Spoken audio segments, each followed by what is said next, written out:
Okay, I think we have everybody here. Okay. Good evening, everyone. This is Deputy City Clerk Romero. We are ready to start the meeting. Okay, great.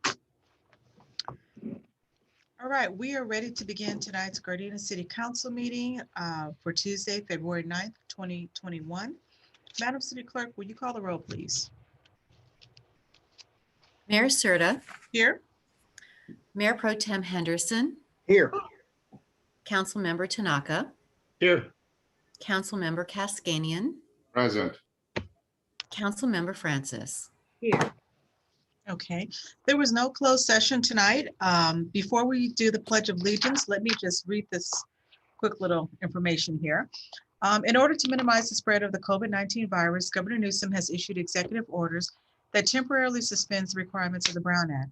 Please be advised that the council chambers are closed to the public and that some or all of the Gardena City Council members may attend this meeting telephonically or by Zoom. If you would like to participate in this meeting, you can participate via the following options. One, you can view the meeting live on Spectrum Channel 22 or online at youtube.com/City of Gardena. The second way to participate is prior to the meeting, you can email the Deputy City Clerk at bromero@cityofgardena.org by 5 p.m. on the day of the meeting and write public comments in the subject line. Comments will be read into the record up to the time limit of 3 minutes. The third way to participate is via our Zoom webinar. You can join the Zoom meeting via the internet or via phone conference. The direct URL is https://us020web.zom.us/J//891-900-60851. The phone number is area code 669-900-9128, and the meeting ID number is 891-9006-0851. If you wish to speak live on a specific item during the meeting, you may use the raise your hand feature during the item you wish to speak on. For non-agenda items, you will be allowed to speak during oral communication. And during public hearings, you'll be allowed to speak when I open the public hearing for the members of the public wishing to address the City Council. You'll be given 3 minutes to speak at that time. The City of Gardena thanks you in advance for helping us take all the precautions to help prevent the spreading of the COVID-19 virus. Also, real quickly, just want to remind everybody, let's mute our cell phones or silence them at this time. And we are going to go ahead and begin with the Pledge of Allegiance tonight. Tonight, it will be led by students from Perry Middle School. We have Nicholas Escobar and Cherish, thank you, Reese, who will be leading us in the Pledge of Allegiance. Immediately following that, if you guys could stay on, we're going to have our invocation, which will be led by Councilmember Tanaka. So we'll go ahead and begin with the pledge. You guys can take it over now.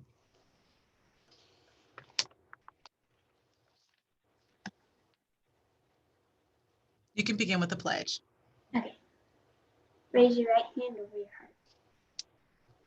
I pledge allegiance to the flag of the United States of America and to the republic for which it stands, one nation, under God, indivisible, with liberty and justice for all.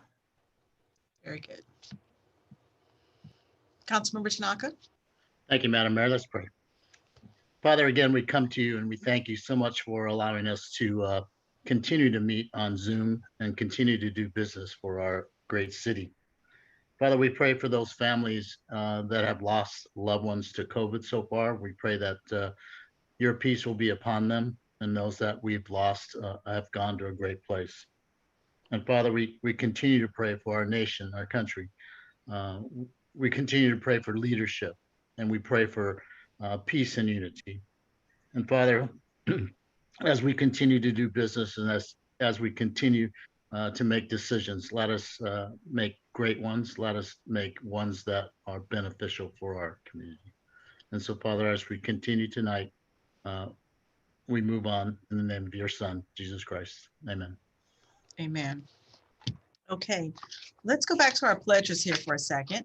Tonight, our Pledge of Allegiance was led by 2 students from Robert E. Perry Middle School, Nicholas Escobar, who was in the 8th grade, and Cherish Reese, who's in the 7th grade. Nicholas Escobar demonstrates outstanding leadership skills, and his 8th grade peers elected him as the president of the 8th Grade Student Body Association. Cherish Reese demonstrates outstanding leadership skills as well, and her 7th grade peers elected her as the Vice President of the 7th Grade Student Body Association. So I'd like to just thank both of you guys for leading us in the Pledge of Allegiance tonight. You guys did a great job, and we look forward to when we get back live in person, maybe you guys can come to City Hall and do it again for us. All right? All right, thank you. Everyone, please give them a round of applause. Thank you. Thank you. Thank you. Thank And you. Councilmember Tanaka, as always, thank you for leading us in tonight's invocation. Thank you, Madam Mayor. My pleasure. So next, we're going to move on to our proclamations. This month is Black History Month, which is celebrated in February of 2021. And let me just read this proclamation here. Let's see, Black History Month, February 2021. Black History Month is observed nationwide during February each year to recognize the past achievements and current status of African Americans in our country. As it coincides with the birthday of the great Black leader, Frederick Douglass, on February 14th, and of the birthday of U.S. President Abraham Lincoln on February 12th, the observance was officially established as Black History Month in February of 1976. The Gardena Holly Park Youth Affairs Alliance initiated an observance of Black History Month in our community as part of the Dr. Martin Luther King Jr. birthday commemorative activities, in the belief that the role of history in the life of the people is to give them a kind of measurement as to where they have been and where they are now. And if they understand history correctly, they will have some definition of what they must become. Due to COVID-19, Gardena's annual activities during February 2021 have been replaced by a virtual celebration which will highlight and recognize the accomplishments of African American in politics, sports, music, entertainment, and much more. The virtual celebration will provide the community with an opportunity to reflect on the strengths of Black heritage and family lifestyle, as well as providing African American citizens with a positive sense of racial identity.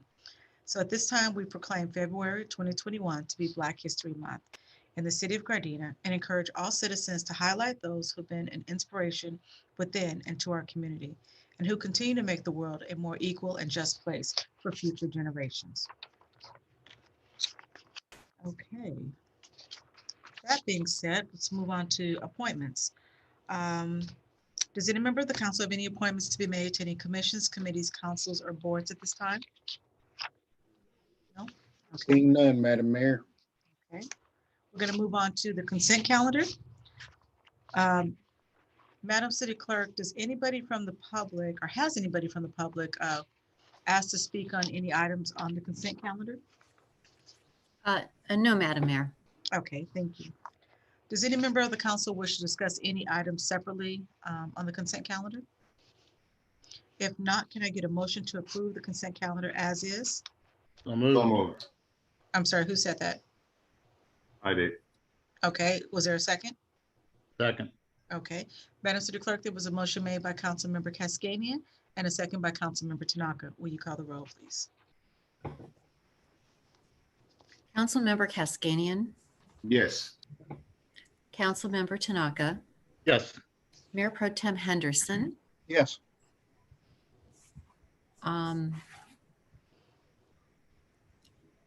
Councilmember Francis, Yes. Mayor Serta. Yes.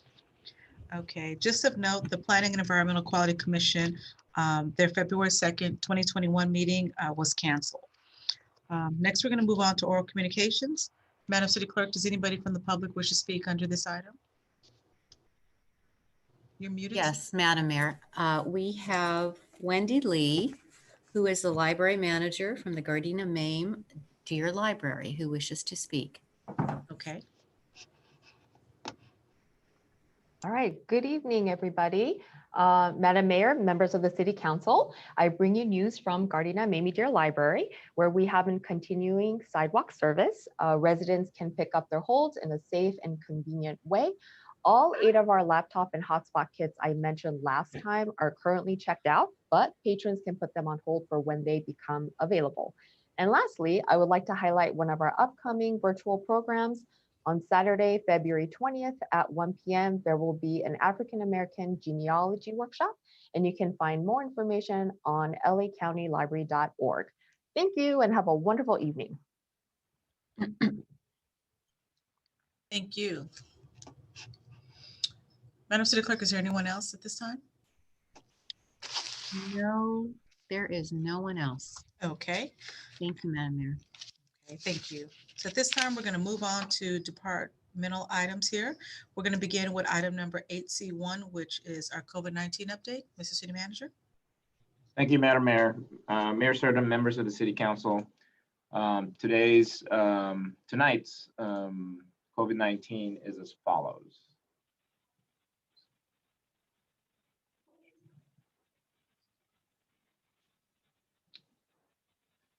Okay, so for our COVID-19 case count has increased since the last update, which is about 2 weeks ago, 379 cases,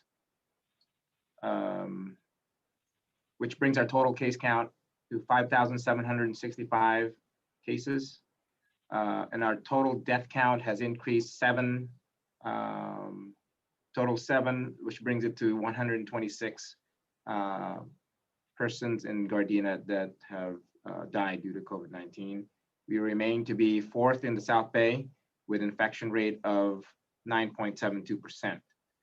Over the last 2 weeks, the number of positive COVID-19 cases increased by 6.5%, with an average daily increase of 0.49%. Comparison to LA County has increased of 5.54% over the last 2 weeks. So our healthcare facilities, local hospitals are experiencing surges still, and staff shortages. Long-term care facilities remain stable. South Bay infection rate among all 15 South Bay cities, Inglewood has the highest infection rate at 11.67% per capita, followed by Hawthorne at 11.10%, followed by Lawndale at 9.89%, and Gardena at 9.72%. As far as the LA County updates, the revised LA County Health Officer Order is still in effect as of January 29, 2021. All businesses permitted to reopen must follow the required protocols set forth by LA County Department of Public Health.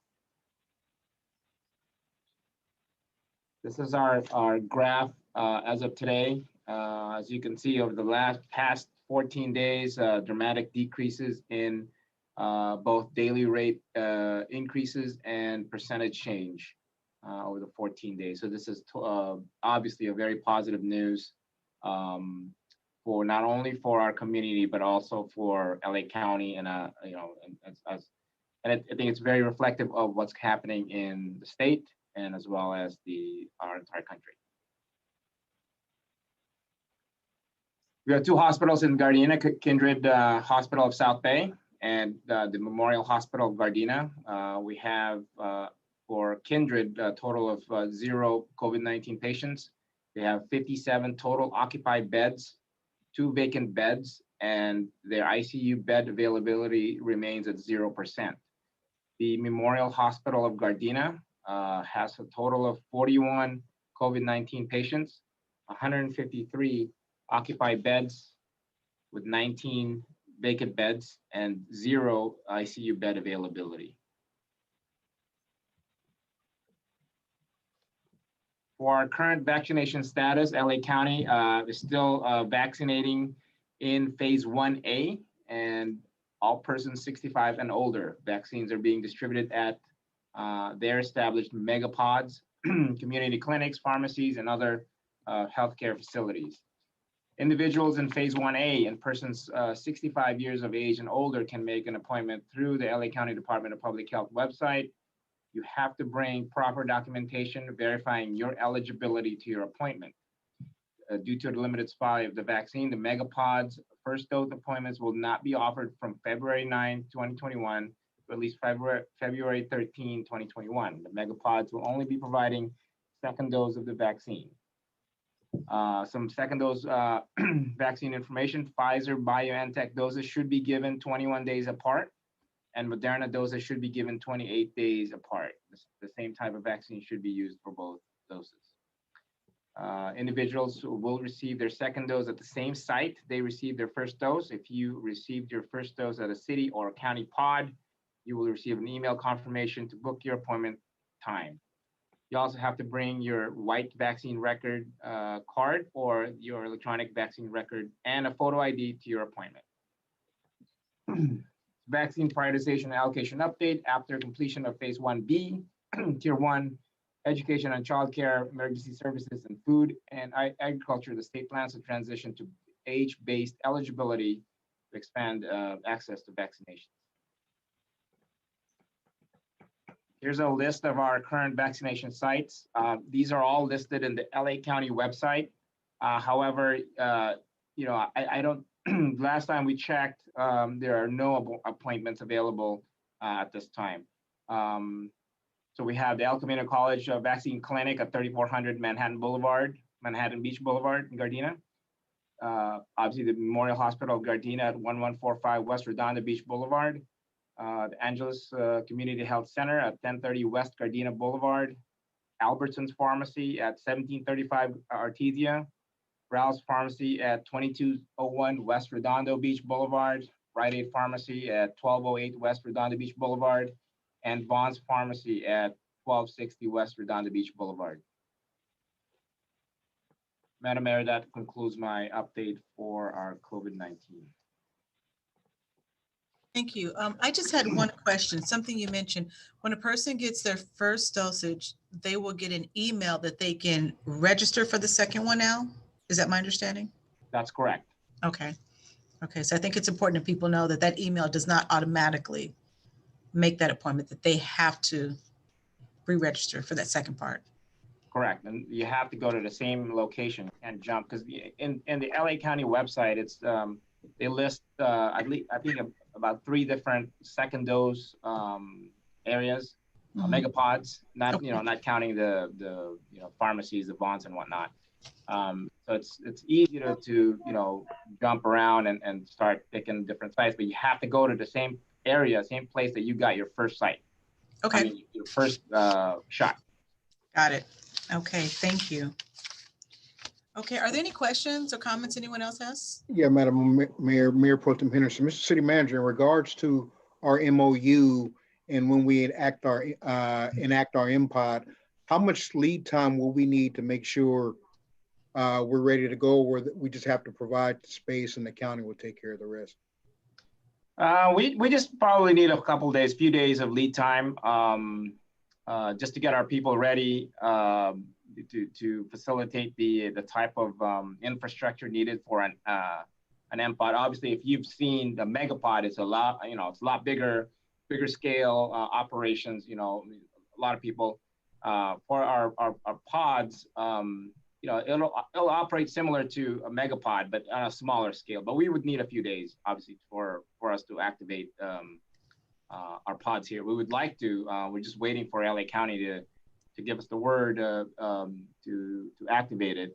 Obviously, it's all dependent on the supply of the vaccine, because they don't want to activate an MPOD where they're just going to be shutting it down in a couple of days because of lack of availability of the vaccine. Okay. So. All right, thank you.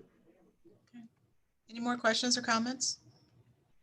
Okay, thank you, Mr. City Manager. Appreciate that update there. Next, we're going to move on to item number 8G1, Mr. City Manager.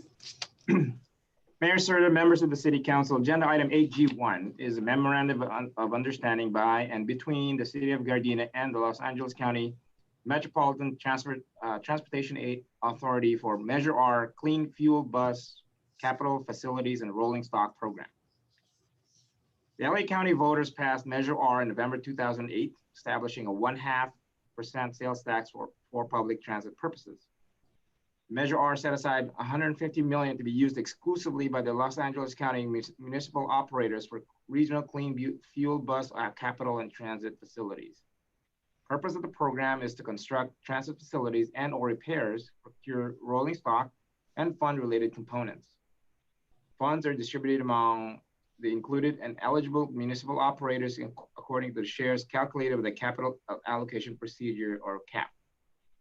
Disbursement of funds have been approved by the LA Metro Board for $10 million beginning fiscal year 2010, and thereafter $10 million every other year, not to exceed $150 million over 30 years. The MOU with the LAC MTA is for disbursement of these funds to the City of Gardena's Transportation department for the term of July 1st, 2020 through June 30th, 2030. The funds are released from Metro on a reimbursement basis and are required to provide sufficient documentation of purchase. D-Trans's most recent allocation was available in fiscal year 2020 at an amount of $123,656. The financial impact, D-Trans will use these funds for its capital bus and facility needs over the next 10 years, as allocated by LA Metro, included in D-Trans's capital budgets approved by the City Council. No impact to the general fund. What's required tonight is authorized execution of the MOU. Okay, thank you. Are there any questions or comments? Yes, Madam Mayor, Mayor Pro Tem Henderson. Go Mr. ahead. City Manager, now that I'm kind of getting really intimate with air quality management district, in regards to all the things that we're doing to reduce our greenhouse gas emissions and everything, are we getting close to some pretty good numbers in regards to our waste haulers as well as our buses and everything, to having a good lower carbon footprint? That all depends, Mayor Pro Tem. Obviously, rolling stock is defined as, buses. And the last time our transportation director explained to us the allocation or the split between hybrid versus full electric buses, it's still, I believe it's 80-20. So until we get to a comfortable base where you're moving more and more into full electric buses, it's going to take some time before we get to, a much lower carbon footprint. Now, obviously, we have some natural gas buses that we're going to procure over the years. So that improves it, but it doesn't completely eliminate the greenhouse gas effect. Okay, thank you. Any more questions or comments? Okay, if not, can I get a motion to approve the MOU? So moved. Is there a second? Second. Madam City Clerk, there was a motion made by Mayor Pro Tem Henderson and a second by Councilmember Tanaka. Will you call the roll, please? Mayor Pro Tem Henderson, Yes. Councilmember Tanaka, Yes. Councilmember Cascanian, Yes. Councilmember Francis, Yes. Mayor Serta. Yes. Okay. Next up is item number 8G2, Mr. City Manager. Mayor Serta, members of the City Council, agenda item 8G2 is approve the purchase of up to 19 big belly receptacles from Waxy in the amount of $210,735.20. Since 2017, G-Trans started the initiative to revitalize existing bus stops in order to create and encourage safe and desirable stops. The initiative included relocating bus stops, developing new bus stop signs, installing seam seats, and demonstrating solar lighting. G-Trans also reached out to the public to gather community input on stop location changes and overall stop improvements. In 2018, Council awarded the purchase and installation of signage and poles, which G-Trans completed at the end of 2018. To continue this commitment, G-Trans completed for a fiscal year 2019, a federal transit administrative grant for bus stop amenities and was awarded $150,000, which includes the purchase of big belly receptacles. Currently, high volume bus stops with existing trash receptacles are experiencing issues of excessive overflow that lead to undesirable conditions. And in conjunction with the revitalization efforts, G-Trans currently relies on the expertise of staff to monitor and maintain public receptacles at existing transit stops. Purchasing the big belly smart solution receptacles will improve the overall conditions of bus stops with its use of high capacity compacting capabilities, and will also help staff increase efficiency and reduce overflow by utilizing the receptacles compacting, solar powered, and software capabilities. Each solar powered station will be able to communicate fullness levels, notify staff of unit malfunctions, and generate reports over time. Each unit holds a high capacity of waste of 150 gallons when compacted, compared to the standard 50-gallon units which we currently have. This increases the projected reduction of collection by up to 80%. Each receptacle will also be equipped with accessories such as foot pedals to encourage hygienic options, messaging panels to promote G-Trans and city initiatives, and wheeled interior bins for further accessibility to staff. Receptacles will be located throughout the city at the selected transit stops, such as Gardena Public Parks, Massapukai Park, Arthur Lee Johnson Park, and Raleigh Park, and Gardena City Hall, where special transit customers access programs at the Naco Community Center. Purchasing these receptacles would benefit existing G-Trans staff, customers, and the Gardena community by providing modern bus stop amenities that will enhance the customer's experience, showcasing a commitment to sustainability and reducing the number of hours spent in labor, thereby providing staff the time needed to tend to other duties. Big Belly Smart Solutions are the only manufacturer of solar-powered compacting trash cans in the US. Therefore, this is a sole source procurement. Repairs and technical support will be done through Waxy Sanitary Supply as a sole source distributor for Big Belly in the South Bay area. Each unit will be covered under a 1-year warranty for parts and labor and 5 years for clean software. The total cost of $210,735.20 includes sales tax and delivery. G-Trans is responsible to financial impact. $192,717.29 is funded through existing federal, state, and local grant funds specifically designated for this project. Cal Recycle City County Recycling Grant will be responsible for $18,017.91. What's required tonight is approve the purchase, and I believe Director Crespo has a short presentation for us to view. Good. I hope he has some pictures.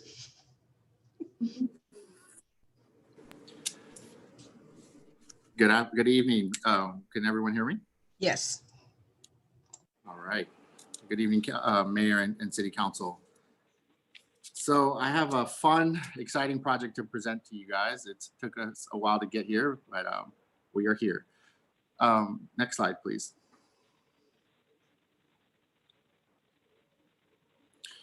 So as our city manager mentioned, we came to our city council in 2017, and really with the idea and vision to,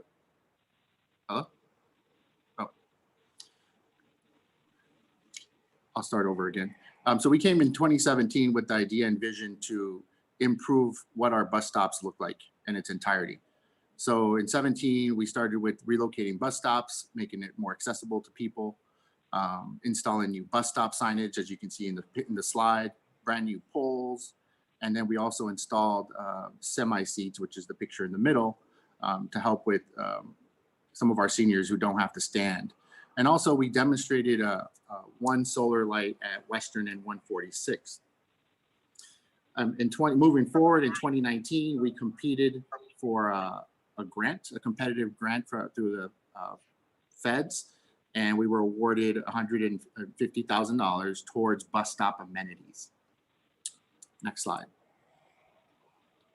So continuing with that purpose, we really wanted to provide just a nicer environment for passengers at a bus stop. So with that, we had already done the signage, we already done the poles, we done the seating. Now came the trash cans. That often creates an undesirable place for people to want to wait. So we looked at what's happening in the industry, what's happening out there across the nation, and we looked at Big Belly trash cans.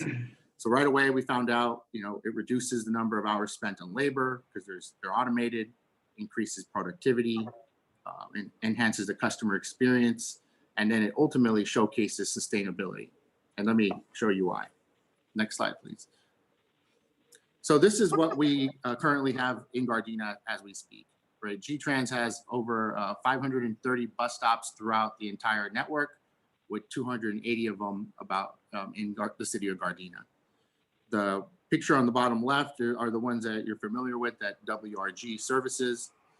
The ones in the middle are also throughout some of our bus stops throughout the city. Those are serviced by G-Trans staff. And then the ones on the right are some of our other more cement-looking trash cans that are serviced by our public works team. So one thing to keep in mind as I go through these pictures are all 30-gallon size trash cans. Next slide, please. So I have a little video that I want to show you first, and then we'll go from there. Go ahead, Becky.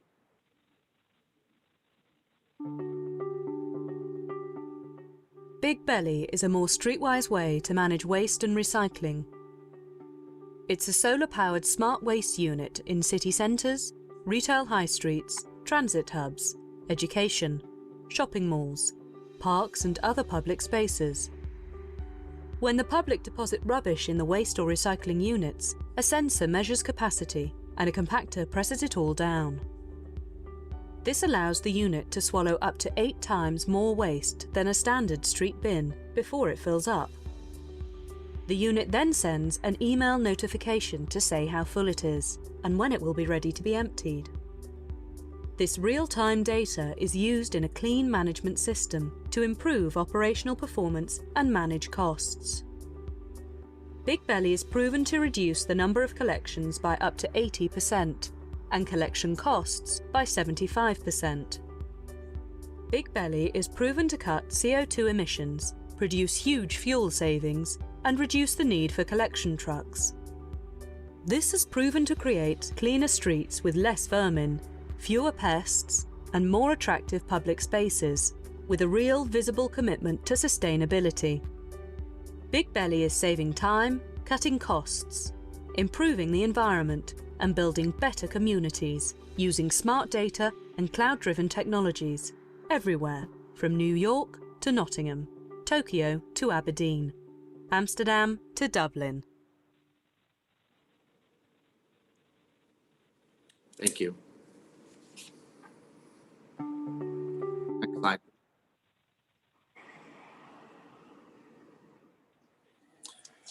So what we're proposing, asking for your recommendation, is to purchase high capacity stations. And this is a picture of what they would look like. They're 33 gallons. They have a built-in compactor, like you mentioned. They're solar powered, so there's no power lines. They have a battery within its system to allow communication. There's onboard GPS and a cellular connection. So when you're talking about a smart trash can, that's exactly what it is. The illustration at the bottom is kind of the one that tells the story. And so what it does is it allows us to compare what a traditional trash can of 30 gallons would look like. A 30-gallon trash can that's what we call has a sensor puck. And then on the right, you'll see what is high capacity. So what happens when I've learned a lot about trash over the last couple of weeks. So what you realize is as people dump trash into a can, the trash just kind of lands in there and lands in whatever way it's thrown in there.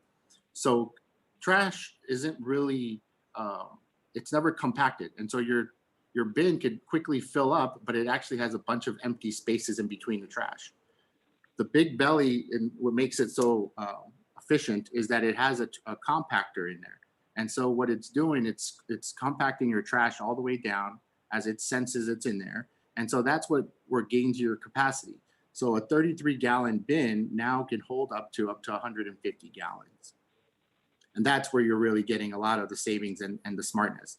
Now that you can hold this much, you don't have to go empty it as often, and you actually know when you need to go make a trip.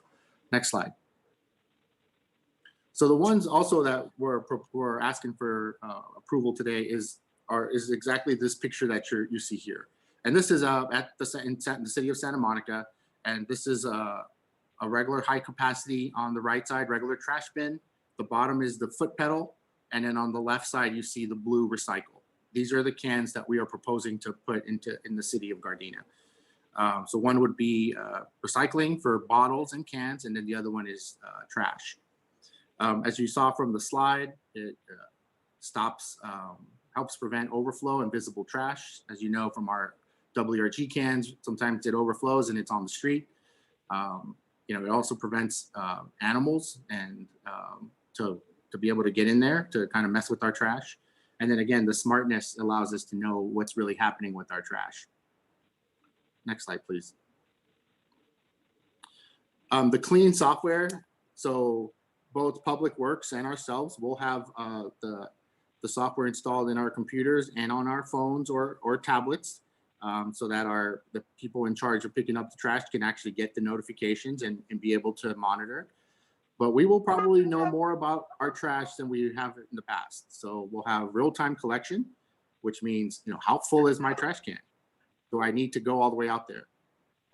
Notifications. We'll have different type of reports. And then it's all, again, at our fingertips for our web-based or mobile apps. Next slide, please.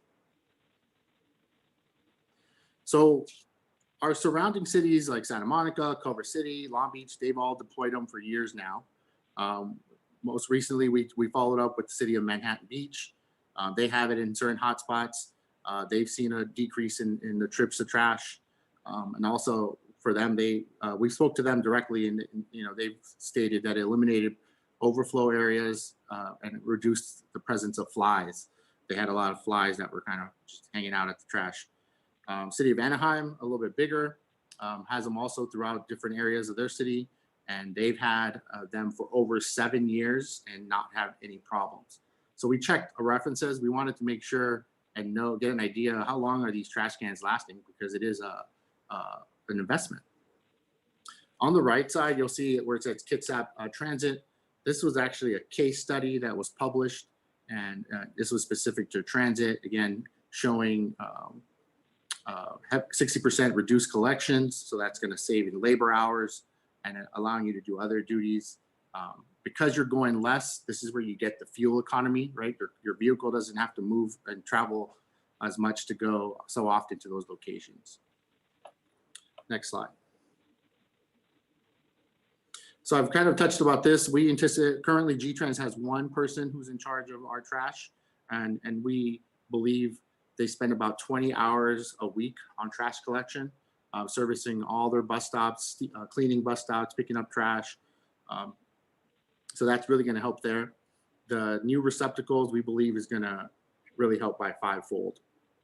And we believe, based on getting to know the system and understanding it, we'll have maybe approximately $20,000 in annual savings that we plan to use towards other duties out in the field. Next slide, please. Because now we are going to introduce, if approved today, we'll be introducing recycling bins in our city for residents and for the community and passengers. We will also be partnering up with Waste Resource Management to install recycling bins at our bus yard and at Public Works, so that when the trash collected from the field, it'd be disposed correctly in those recycling bins here, and then WRG will send out the proper truck to pick up the recyclables and then recycle according to their recycling plan. Next slide. So we looked at a specific methodology on how we decided we wanted to allocate these trash cans. So we focused on monthly boardings. Where do people really get on the most? Where's the most foot traffic? What has the most frequency of buses? What's the proximity to activity centers? Maybe where there's parks, there's a lot of foot traffic at the parks, or City Hall, or our special transit areas. And then also, what areas might be what areas would benefit out of locations that have multiple bus routes? So at the end, we came up with 18 recommendations, total of 19 stops, 17 transit locations, and 2 that the city will be putting in their parks. And I have a couple examples of locations. Next slide, please. So for example, we're looking at Gardena, right in front of City Hall. We have one of our older cement style trash cans. That will be a location we'll introduce to new cans. Or bellies on Gardena Boulevard in front of the post office. That's one of our older trash cans. We'll also be introducing one there. Next slide. Here are some locations that have high transit ridership. Again, these are just some examples we're looking at. The Del Taco, Redondo and Crenshaw, Vermont and Rosecrans, a lot of foot traffic and vehicle traffic there, pedestrian traffic, Vermont Avenue and Gardena. That's one of our busiest corridors and busiest stops in our entire system. A lot of people are standing there waiting for those bus stops and for those buses to come. Next slide, please. At the parks, as mentioned in earlier, we're looking at placing some at the bus stops at Raleigh Park, at Masfukai Park, and then the city is looking at implementing 2 at the other parks, Arthur Lee Johnson inside, and then the other one at Masfukai inside. So that'll really help with the people who are actually in the park, getting the experience to be able to recycle. Next slide, please. So that's those are just examples. I think I showed you about 9 or 10 locations. In total, we're looking at recommending approval of 19 trash cans for a total of $210,735.20. And I'm here for any questions. Director Crespo, I have a question. So on the map, you showed 14 locations for the trash can, but we're purchasing 19. Where are the other 5 going to go? So, Becky, can you go to the next slide for me for a second?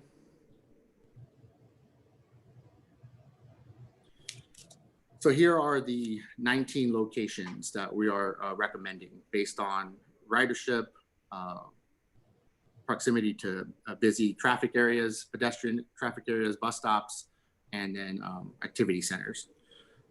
So as you can see, these are, they're prioritized from the top on which ones are maintained by the city, which ones were maintained by WRG, and then all the other ones were maintained by G-Trans. Okay, I see. Thank you. I just want to make sure they all stayed in Gardena. We didn't send it into Torrance or anywhere else we have bus stops. So, but I see this location. This is great. The second question I have is on one of the slides, I think the one where we showed Manhattan Beach and Anaheim, I noticed where they had some graphics on there. Are we going to have the Gardena graphics, the G-Trans graphics on there, on ours? So that's actually a great question. At the moment, I think we're gonna deploy them. Our intention was that we were going to deploy them the way they look. For cost reasons, we were going to deploy them the way the Santa Monica picture looked without the graphics, and then figure out if we can get better pricing, working with some other local vendors who can do some kind of wraps or other design. Okay. Okay, got it. They were really expensive getting them wrapped there. Okay. They came from the manufacturer. That's understood. And so just so I understand this, so for instance, when we pick up the trash from the receptacles, once they send us a text, you know, to come pick up the trash or whatever, and we take them back to G-Trans, we're putting them in a bigger bin, and then WRG comes there to pick that up like they would normally pick up trash. Is that my understanding? Yeah, so the new difference is going to be that WRG is going to put for I guess for illustration purposes, a new blue bin in the bus yard and a new blue bin at Public Works. Okay. So we'll grab that trash, put it into the blue bin, not the black bin, and then they will send a blue truck in essence to pick up the recycling. Okay. So is somebody going to separate out the site recyclables from the trash? Because not everybody's going to conform and put recyclables in recyclables. Right. Now that's a great point. That's going to be WRG's job. So we're just going to dump the cans? So the cans and the bottles will all be in the blue recycling bin, assuming they put them in there, right? And then they'll get transported to WRG, and then WRG is required to sort it at their facility. So if there's ever, just like now, if there's ever bottles in the black trash can, they're required to sort out at their facility. Okay. Okay. Any other questions or comments anyone has? Cascading, go ahead. Thank you, Madam Mayor. Mr. Crespo, how heavy those bins are? So with trash, they can be up to 150 pounds of trash. So I don't know off the top of my head the total weight of the bin itself, but the bin carrying the trash could be up to 150. The reason I'm asking is because several times I've seen those at the bus stops, those trash cans tumbled either on the street or on the sidewalk with the trash out. And the one in front of Burger King on Rosecrans and Western, I did maybe like a couple times or 3 times. I had to go there and remove it from the street and put it on the side, I mean, on the sidewalk. So I'm just worried about if some, people, they will come and knock this thing down and it will break it, you'll malfunction it. Is that possibility? I mean, or what's the case in, what's the company, the waxy company gonna do in that case? No, that's a great point, council member. So these are official, they're bolted down. So we will work with the contractor, they're bolted down and they cannot be tampered with. So yes, can somebody come graffiti it? Yeah, we can't stop that, right? But tipping over and that shouldn't happen. And that was actually one of the things the references checked validated from us. Okay, thank you. And one more suggestion. Madam Mayor asked a great question, how it's going to be from the outside looking. Maybe I can give a suggestion. Our local students in the schools in Gardena, if they can design something and we can wrap those trash cans with the students designing, whatever. So if we can do that, like other cities done it. Okay, I think that's at the very least, we're going to be putting our city seal on them. And then any design that we have, we'll incorporate those into the big bellies. All right. Thank Madam you. Mayor, this is Mayor Pro Tem Henderson. Mr. Crespo, first of all, thank you for that thorough presentation, giving us that information. I think that's exciting that we're going to modernize our city to this degree. Actually, this question would probably be more for Mr. City Manager. In regards to expanding this capability to some of the other places where we have receptacles, could we look at some grant funding or have Public Works look into that to see what they need to do? Because I know G-Trans can't really carry them as far as that goes. Absolutely, Mayor Pro Tem. This is a pilot program that's going to be led by G-Trans, obviously, because the need is there for these trash cans and bus stops. But definitely, if the funding is there, if there are grants out there that we can utilize, let's say from Cal Recycle or any other grants that we can get, absolutely, we would be taking full advantage of them and utilizing these modern ways of making sure that our facilities are cleaner, and then reducing the amount of times that we pick up the trash, because Director Crespo has noted it's a lot better if you're compacting them, reducing the number of times, the frequency that you actually empty the trash.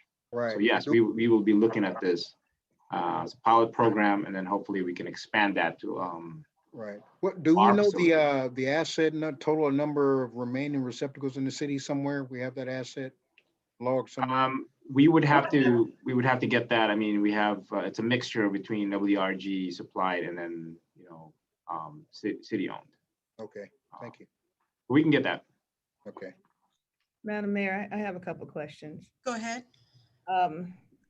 You said, Director Crespo, you mentioned that there's a software involved that triggers when the trash needs to be emptied. Do you know what the reliability of that software is, or if there are ever upgrades, how does that happen? Or is there some type of service agreement to maintain the software? Yes, great question, Ms. Francis. So yes, there is. It's part of our, it's a 5-year plan that we're entering into a contract with on a licensing agreement, and that maintains all the licenses every year and any updates. And also there's a 1-year warranty on any malfunctions on the can from the software or mechanical perspective. And my other question, the exterior, are they graffiti resistant? Is there some type of paint, or are they coated in something that will prevent or make, I don't know if you can prevent graffiti, but make it easier to clean? Should someone decide to put some extra artwork on there? Artwork. Yeah, should the extra artwork come? They do, that's what the wrap honestly is really helps with. It's an extra layer of protection that we're going to look into. But they are tough, and I mean, they can withhold some tampering with like that, right? But they're not, I can't say they're 100% proof, right? Because that's just Yeah. the reality. And the other question I have, you say it can compact up to 150 gallons of waste. What is, I guess, how many gallons will you need to have to empty them? Because, trash after a while, I mean, is there odor control on it? Or there's one question, is there some type of odor control? And the other question is, how many gallons of waste will be allowed to, how long, are you gonna wait till you get 150 gallons to empty it? Or is it gonna be at 75 or 50? What's the frequency of emptying this big belly receptacle? Though that's a great point. We are going to evaluate that. I don't at this point we don't believe we're going to let it go to 150 because now we'll have the technology, and that's the nice part about it. The system allows you to set a threshold. So let's say you want the alert at 50% because that's our standard, then we will get the alert. But then we also can see from far away, oh man, that one's only at 20. We don't need to go over there today, right? But and that's the nice part. But yeah, so we control the threshold. And so we will be looking at what makes the most cost effectiveness and is also clean for the community, so they don't have to have any special smells out there. And my last question, about how tall are these, what are the measurement dimensions of these receptacles? So I believe they're, to be exact, they're 49.8 inches. Tall, or? So about 50 inches. Almost so 5 feet. Almost 5 feet? They're about 4 feet. A little bit over 4 feet. Pretty similar to large capacity mailboxes. Oh, okay. And so the opening, is it at the top or similar to a mailbox kind of on the side? How does the opening work? Because they're 4 feet, Right. The opening is similar to a mailbox. It's I wish I could show you a picture again, but it's right on the upper, yeah, like a mailbox is the best thing I can do, I think, without showing you a graphic.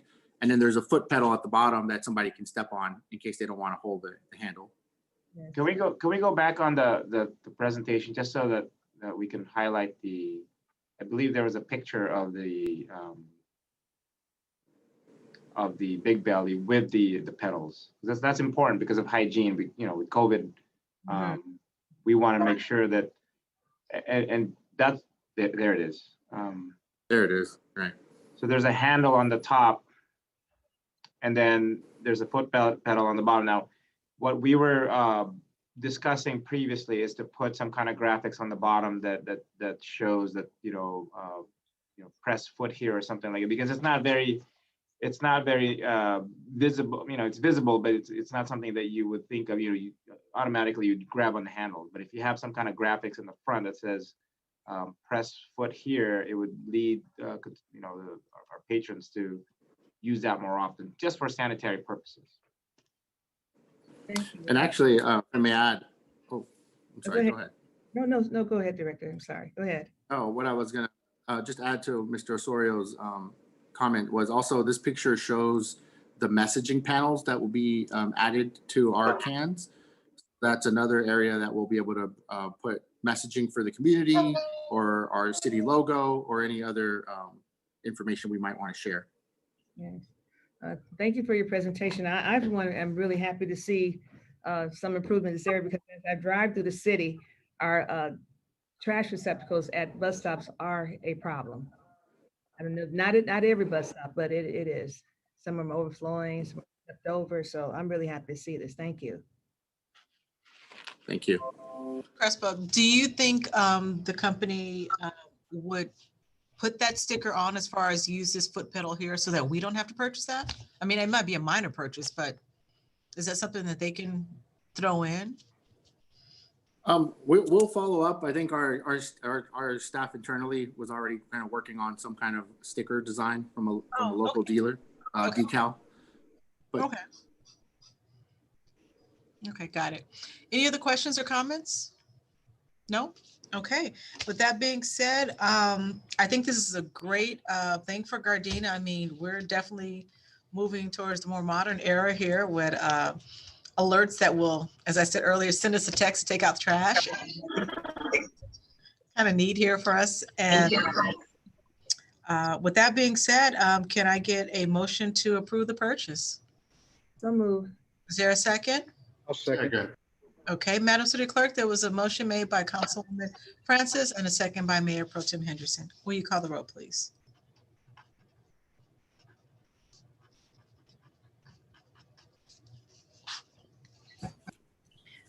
Councilmember Francis, Yes.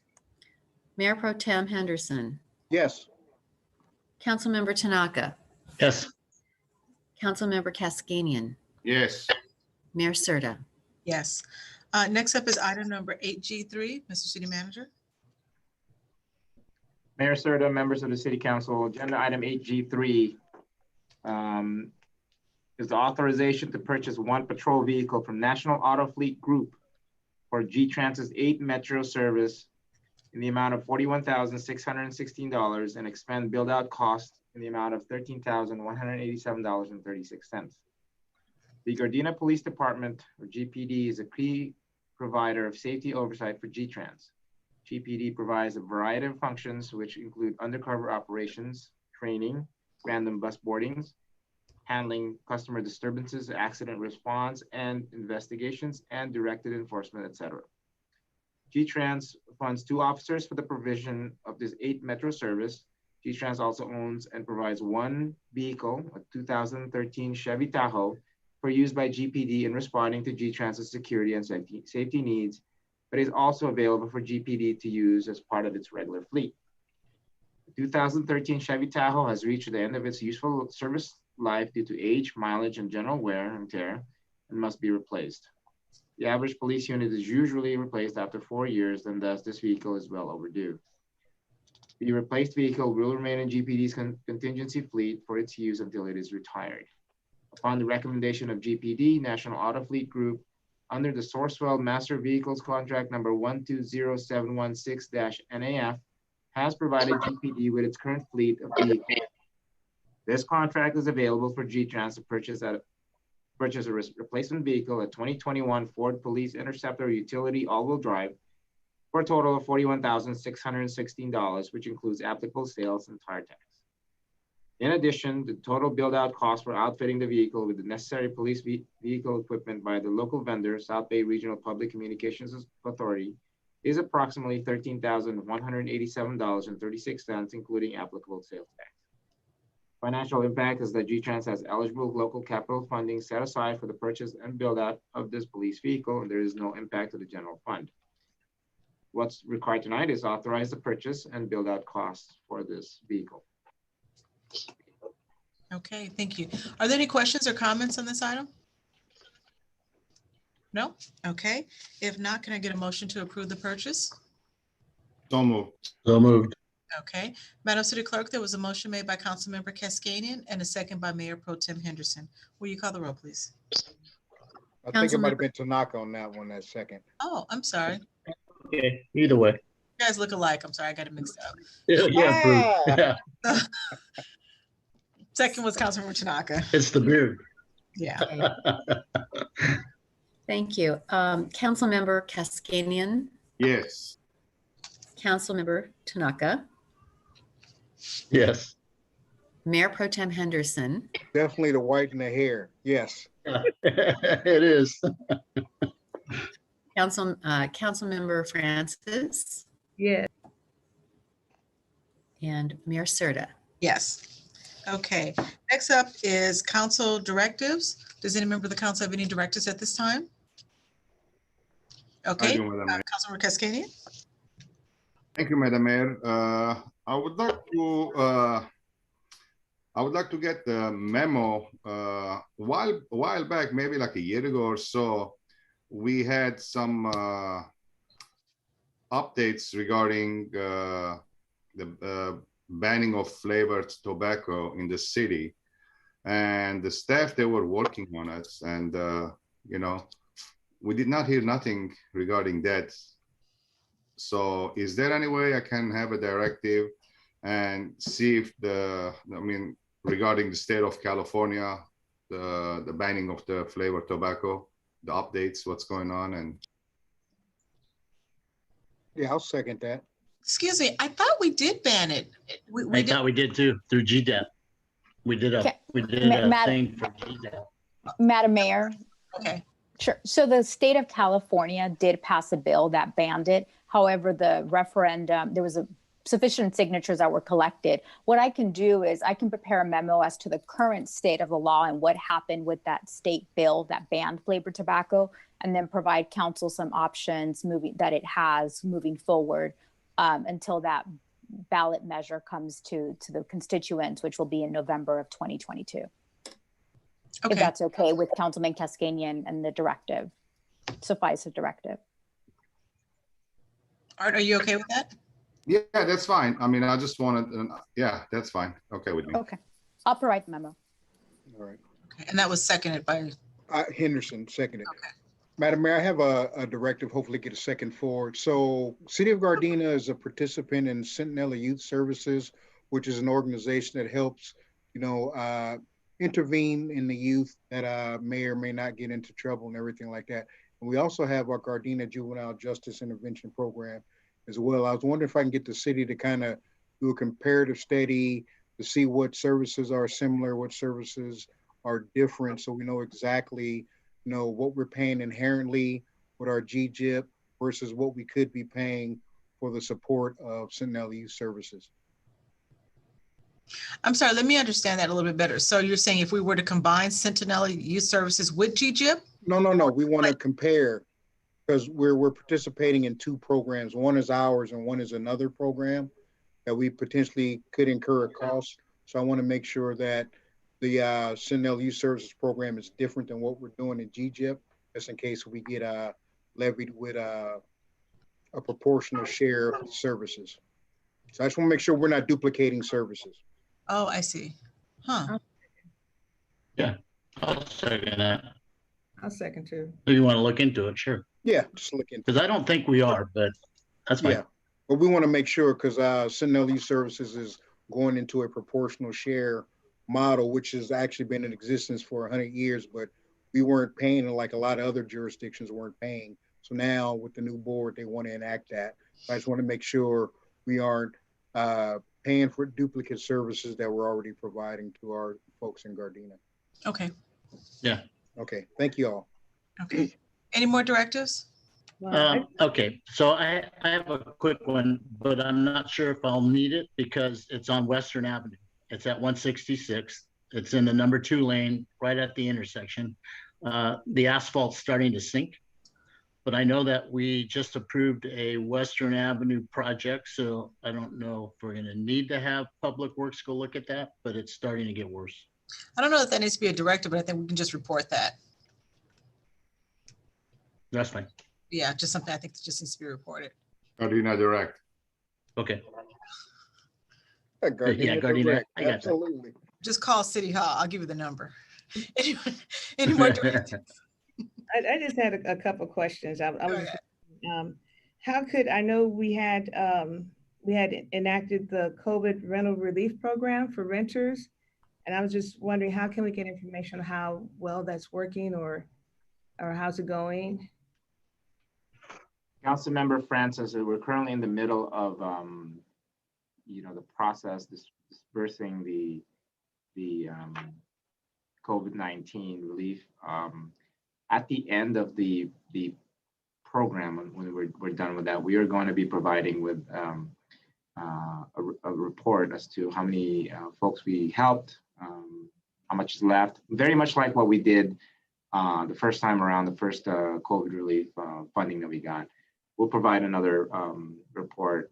In fact, we can probably provide a comprehensive report once this is all this is done.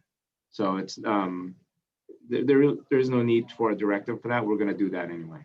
Wondering, and then about For the businesses, we had the COVID relief program for the businesses. I was wondering how, if we can get information on how that's going, or is it over or continuing, or is there any money left, or I was just get information on that. We had to reopen it the second time around. There were not, we had some money left over because there weren't too many participants that applied for it. We can certainly provide another report and follow up on that once that program is complete. All right, thank you. I was just wondering. Do we need a second for that, or we just can roll with We're that? going to get those reports regardless. Okay. So You're going to get them regardless because it's something that we were doing. You know, I'm in the mood to provide seconds all around now. Somebody start asking for stuff. Let's go. Handing seconds all day. Handing seconds. I'm like Oprah. You get a second. You get a second. You get a second. Let's go. okay, any more Good directives? job, Mark. Good job, Mark. No? If there are no more directives, then we're going to move on to city manager remarks regarding our previous directives and council items. Mayor Serta, members of the City Council, thank you very much. I do have a couple of memos that I provided you prior to this meeting. The first one being, we like to give like a statistical report, it's called an annual report of statistics for our Gardena Juvenile Justice and Intervention Program, also known as a GJIP. That is in your packet. That covers from January to December of 2020.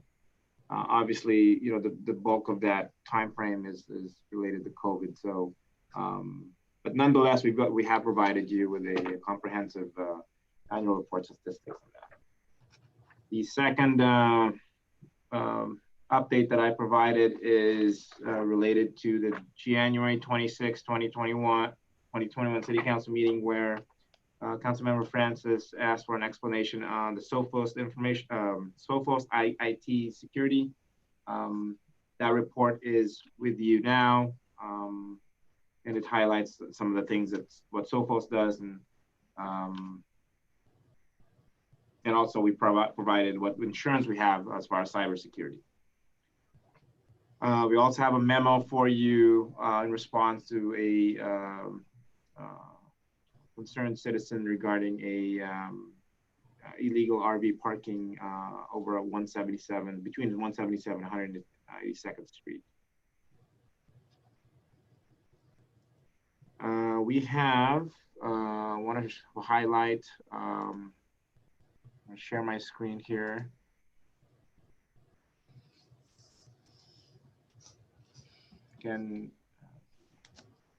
Hopefully you can see this. So we would like to take a minute to acknowledge the Gardena Memorial Hospital, the Gardena Senior Bureau, and Gardena Special Transit for working together to secure, schedule, and transport seniors to receive the COVID-19 vaccine.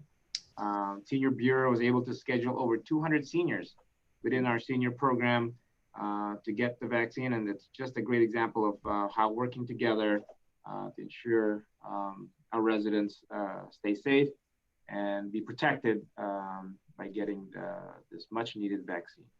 So this is just something that we put together. It's a partnership in action between ourselves, the Gardena Memorial Hospital, Senior Bureau, and the Special Transit. So thank you very much for all that you have done.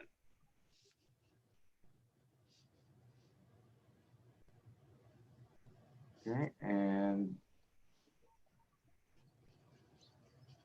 lastly, we have a video that we would like to share with you. On September 11, 2020, we kicked off the city's 90th anniversary year. Throughout the year, we have been highlighting the accomplishments of our great city. This includes remembering and honoring our past and the impact of our local government. Without them, Gardena would not be the city that it is today. We hope that you enjoy our video. Special thank you to the Recreation and Human Services Department, Recreation leaders, Darren Smith and Lane Wakuda for their work putting this together. It's a little bit lengthy. My first reaction was that, hey, it's 6 minutes, but as you view this, I mean, it really gives a history of Gardena, and some of the, our esteemed council members in the past. So it's really, really worth viewing this video.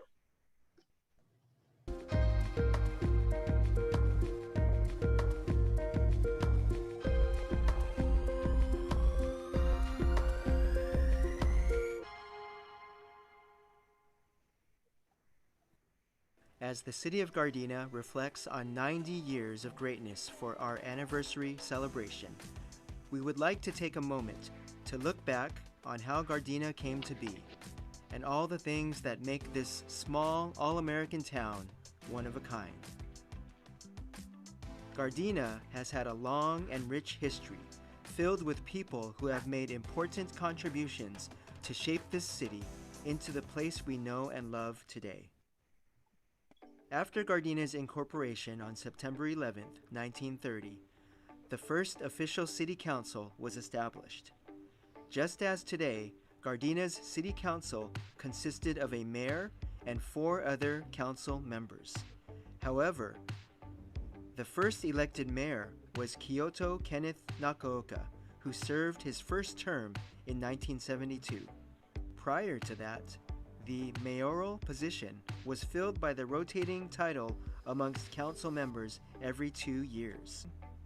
If the name Nakaoka sounds familiar to you, that's because it is the namesake of the Nakaoka Community Center, located right next to City Hall. Throughout the year, the Nakaoka Community Center houses a wide variety of programs, such as weekly senior meals, special event celebrations, and a wide variety of recreation classes for all ages. Of course, we can't mention mayors without talking about Gardena's current mayor, Tasha Serta. Mayor Serta is the first female mayor of Gardena, as well as Gardena's first mayor of either African American and Native American descent to be elected mayor of Gardena.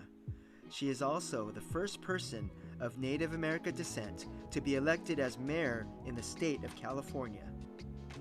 Her many accomplishments and love of Gardena make her a great steward of our city. Did you know that California State Senator Stephen Bradford also has Gardena roots? Senator Bradford served as a Gardena council member from 1997 to 2009. During his time here, one of his major accomplishments was the establishment of Gardena's annual Jazz Festival. The Jazz Festival is the largest in the South Bay, with an average attendance of over 8,000 people. Performances for this festival have included artists such as the Stanley Clark Band, Everett Harp, Paul Jackson Jr., Frankie Beverly, and Marcus Johnson. An important landmark in our city is Nader's Furniture Store. Nader's is one of the longest-running family-owned businesses in the South Bay. Not only is Nader's a community staple, it was also started by Charles A. Nader, a Gardena council member who served in office from 1964 to 1974. Other important council members whose names are commemorated around the city include Masani Masfukai, who served as a council member from 1974 to 1998, which is now the name of one of our oldest parks in Gardena. You can visit Masfukai Park right next to Perry Middle School on Normandy Boulevard. Chapman Elementary School was named after Harvey L. Chapman, who served as a council member from 1954 to 1970. Councilmember James L. Rush served on Gardena City Council from 1942 to 1956 and was the inspiration behind naming our facility Rush Gymnasium. The city of Gardena is great because of the many people who devoted their lives to the betterment of our city. Here's to 90 years of greatness.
All right, Mayor, Senator, members of the City Council. Yeah, I guess I just wanted to again thank you to our rec leaders and the rest of recreation staff for putting this together.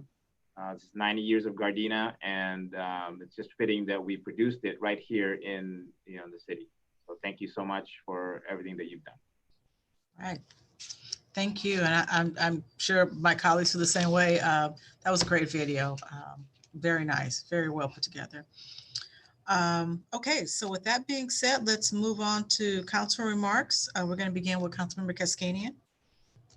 Thank you, Madam Mayor. Since our last meeting, I did volunteer some hours in the valley area, actually, not in the city this time. I did volunteer driving seniors to vaccination, to the facilities. So about almost four to 5 hours, total of about 50 seniors. We transport them one by one in the vehicles to get vaccination. And they obviously all had an appointment. So I did that. And today I did donate the bloods. So hopefully I saved 3 lives, they say, right?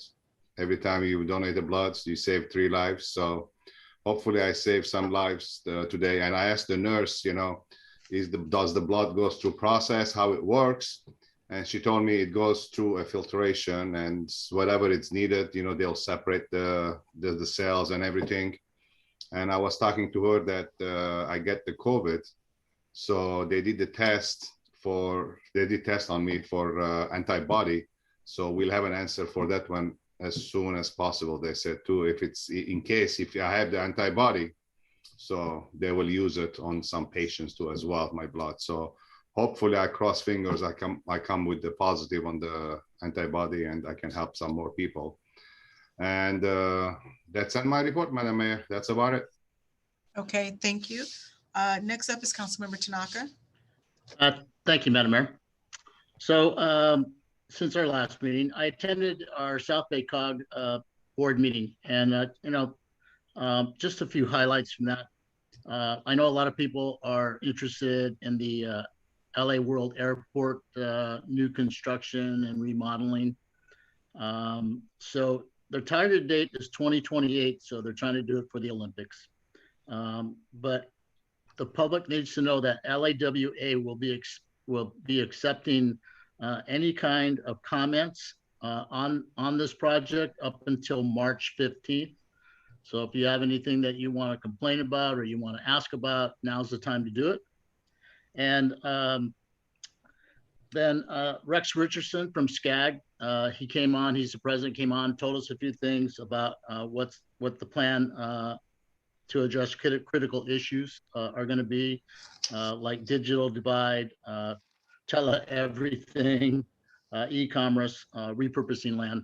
He talked a lot about housing, and that there's a forecast that he put out up to 2045, I believe it was.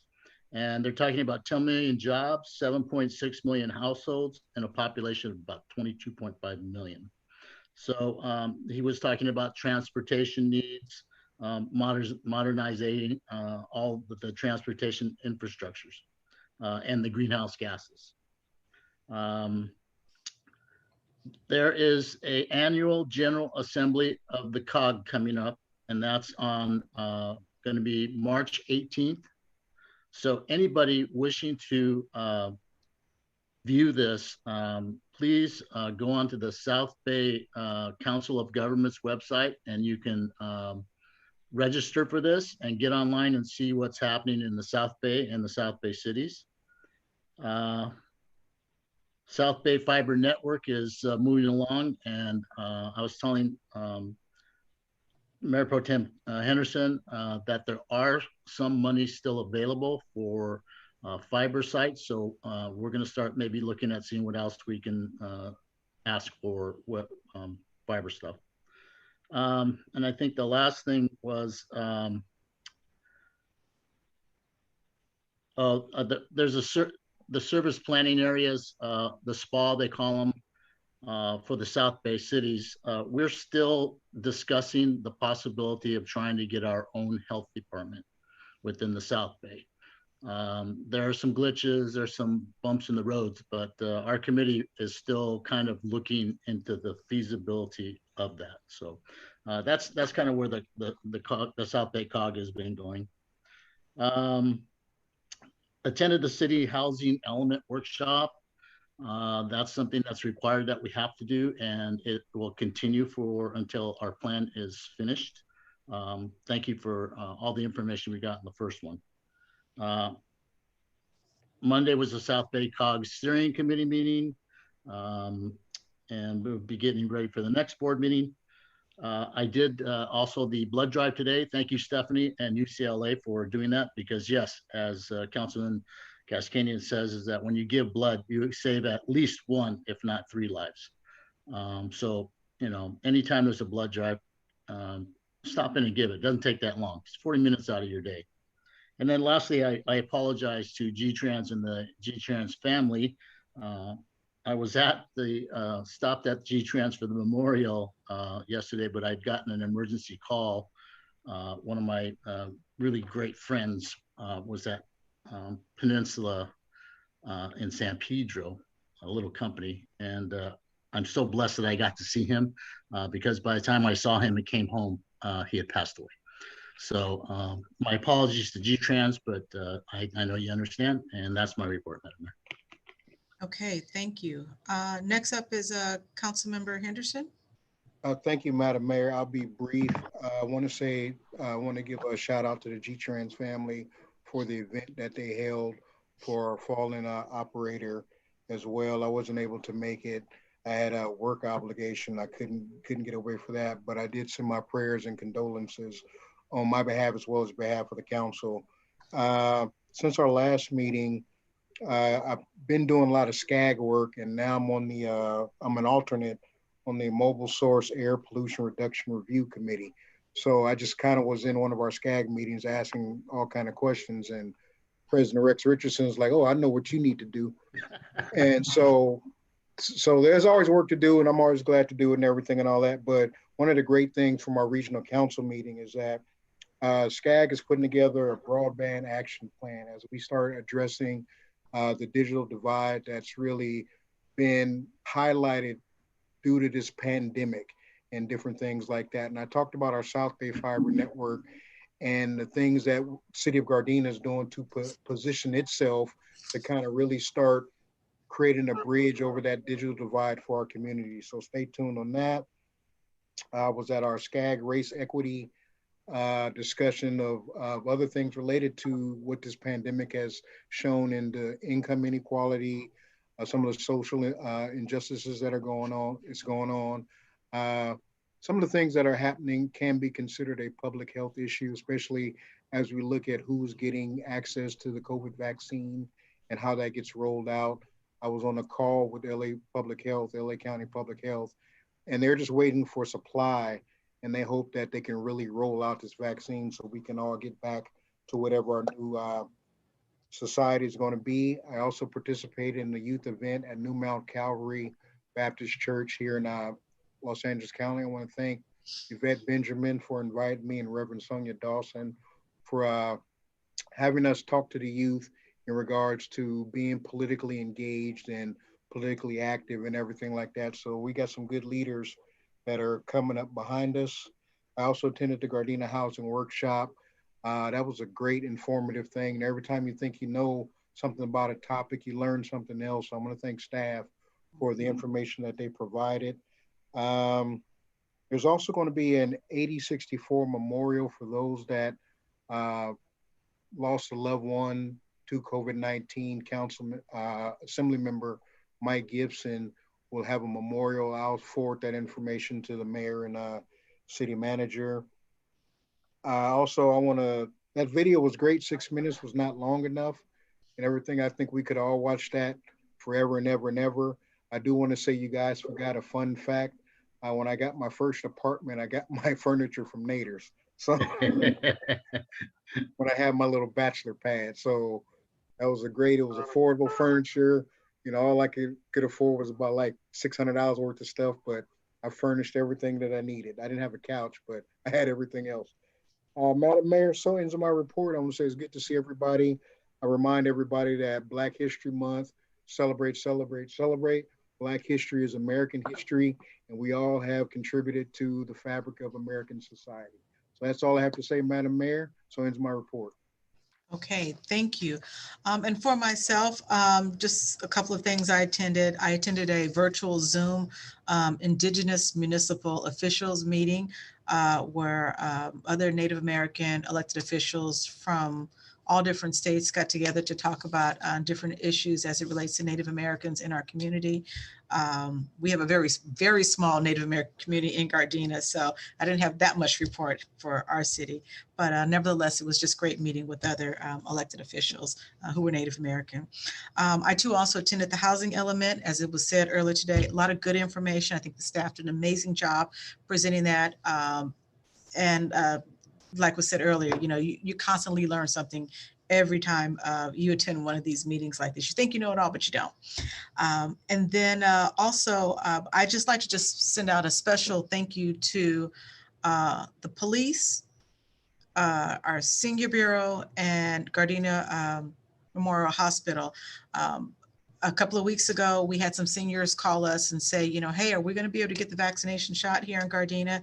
And Chief Safel and Stephanie Santine got on it right away with Gardena Memorial Hospital, and they were able to get a couple of dates together so that our seniors could get in there and get their vaccination shot. And I just really appreciate just how quickly and how thoroughly you guys went about getting that done, because our seniors were a little concerned of, you know, how far they may have to go. Will we have to go to Dodger Stadium or just, well, how are we going to get transported there? And I really appreciate just how well organized you guys put that together and made our seniors, you know, feel like, hey, you know, when we asked for it, you know, our city came in and helped us out here. So thank you again for that. Also, Councilmember Henderson mentioned it earlier, but let me just expound on this a little bit more.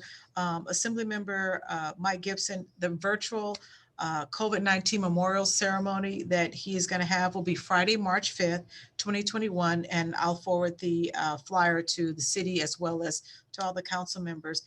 Basically, anyone who passed away during this whole COVID epidemic, you will be able to submit that person's name, and their name will be read off during the service. It will be at Roosevelt Memorial Park. We have time now for anybody who would like to submit the information in, and I'm sure we're going to mention this a couple of more times before March 5th, but just wanted to make sure we at least let people know that unfortunately with COVID, we haven't been able to have typical funerals, you know, 10 people, maybe 50 people, you know, it varies depending on where you're at. But this, I think, is just a nice way of us being able to recognize those who we've lost during this whole COVID pandemic. And lastly, I'd just like to mention something that's coming up. Part of one of the committees I sit on is the LA Sanitation Board, and they are going to have a virtual tour of a food waste facility. And in January of 2022, California's Assembly Bill 1826 and Senate Bill 1383 will require us to all divert our food waste into separate trash cans. So January of 2022, this is going to happen. And to watch the process of what it's going to look like once we separate our food into these trash bins, there will be a virtual tour, and I'm going to submit this information over to City Hall so you can watch the process on Zoom. So it's going to be Thursday, February 18th at 10 a.m. and Saturday, February 20th at 9 a.m. And hopefully I can submit this over to the city manager. We can get it on our website. So if people would like to see the process of what happens once we separate our food out, how the trash company will then, the whole process of how it's recycled and goes to the landfill. So anyway, so that's being offered from the Los Angeles County Sanitation District, which the city of Gardena is a part of. So with that, that ends my report. And next up is Councilmember Francis. Thank you, Madam Mayor. Since we last met, I attended the Los Angeles Business Journal and Economic Forecasts and Trends virtual conference. And during the conference, they talked about COVID impacts on our children, on the new business models and how it's changing what we normally think of as the regular business model, how we approach business. And it also is forcing businesses to be more efficient at what it is that they do. Also, along with Councilmember Henderson, attended New Mount Calvary Young Adult, I think it's called Speak Up, get involved political action, to get involved with political action and activity and engagement. And it was very, I enjoyed it. It's a good opportunity to talk to our young adults about becoming more involved and active in our process. Also participate in the housing element workshop. And I learned a lot as well. This is a different process for me being a council member as opposed to being a regular citizen resident attending the housing element. So it was it's a good experience, and staff did a phenomenal job. I also, before we meet the next time, we will be celebrating Happy Valentine's Day. And because of the pandemic, we're going to have to get really creative in celebrating this holiday. And I want to encourage you, if you have children, could you make it a little special for them this year? Because normally, you know, I teach first grade. Normally, you know, we bring in all our Valentine cards, we exchange gifts, and we, you know, I get to buy candy and cupcakes and all that for kids. But because of the pandemic, we aren't able to do that. So if you have children or in your immediate family or nieces and nephews, could you try and do something a little special for them this Valentine's Day? Because that's school is a part of their social network, and they don't get to do that this year. So you just go in, even for those of you, just you and your loved one, go the extra mile this year, because this is different, it's challenging. And of course, celebrate the contributions of Black Americans to our history. This is Black History Month, and it's especially significant this year because of our newly elected Vice President, Kamala Harris. So thank you so much. And also, just one last thing. I know we're all getting tired. This thing is about to wear most of us out, this pandemic, but I want to encourage you to hang in there, wear your mask, wash your hands, keep your distance, and we're going to get through this. Better days are ahead. Take good care. Okay, thank you. Okay, we're going to move on to remembrances. Tonight, we're going to adjourn in memory of Gerald Gatwala, who is 88 years of age, the blood father-in-law of Richard Gray, home improvement maintenance helper in the Public Works Department. So at this time, before we adjourned, it was said earlier, but we want to just keep reiterating, wear your mask, wash your hands, and please continue practicing social distancing. The Gardena City Council will adjourn to our next scheduled closed session portion of our City Council meeting, which will be at 7 p.m., followed by the regular City Council meeting at 7:30 p.m. on Tuesday, February 23rd, 2021. We are adjourned. Night, everybody. Stay safe. Good night, everyone. Be safe.